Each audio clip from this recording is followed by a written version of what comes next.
بسم اللہ الرحمن الرحیم۔ معزز ناظرین، السلام علیکم۔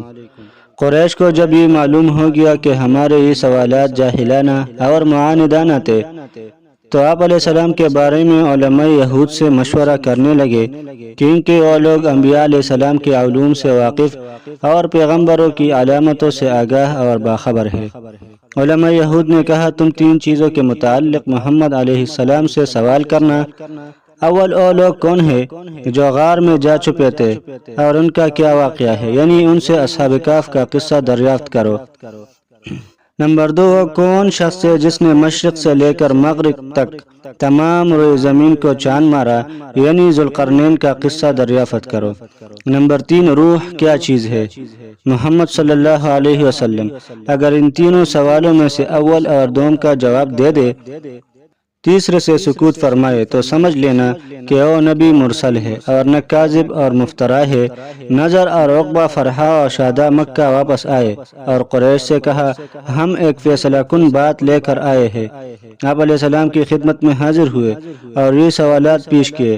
آپ علیہ السلام نے اس امید پر کہ کل تک اس بارے میں کوئی وحی ربانی نازل ہو جائے گی، یہ فرما دیا کہ کل جواب دوں گا۔ بمقتضی بشریت آپ صلی اللہ علیہ وسلم انشاءاللہ کہنا بھول گئے۔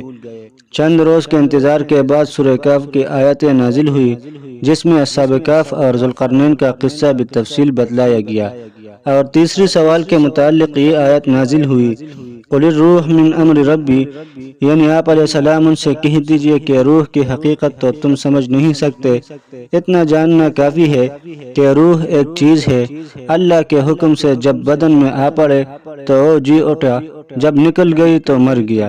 اور بمقتضی بشریت جو انشاءاللہ کہنا بھول گئے تھے، ان کے متعلق کچھ آیتیں نازل ہوئی جن کا ترجمہ ہے، کسی شے کے متعلق یہ ہرگز نہ کہو کہ میں کل یہ کروں گا مگر انشاءاللہ، اس کے ساتھ ضرور ملا لو، اور اگر بھول جاؤ تو جب یاد آئے تو اسی وقت انشاءاللہ کہہ لو تاکہ اس بھول کی تلافی ہو جائے۔ اس لیے ابن عباس رضی اللہ عنہ فرمایا کرتے تھے کہ اگر ایک سال کے بعد بھی انشاءاللہ یاد آئے تو اس وقت کہہ لے تاکہ سہو اور نسیان کا تدارک ہو جائے۔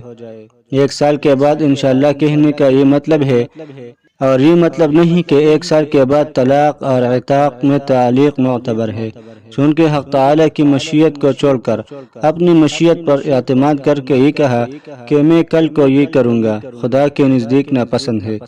اس لیے اگر کوئی شخص فی الحال انشاءاللہ کہنا بھول گیا تو اس کی تلافی یہ ہے کہ جب یاد آئے اسی وقت انشاءاللہ کہے تاکہ مافات کی تلافی ہو جائے۔ ابن عباس رضی اللہ عنہ کا یہ مطلب ہرگز نہیں کہ طلاق اور عتاق، حلف اور یمین میں بھی ایک سال بعد انشاءاللہ کہنا معتبر ہے۔ امام ابن جریر رحمہ اللہ اور حافظ ابن کثیر رحمہ اللہ نے ابن عباس رضی اللہ عنہ کے اس قول کا یہی مطلب بیان فرمایا ہے، خوب سمجھ لو۔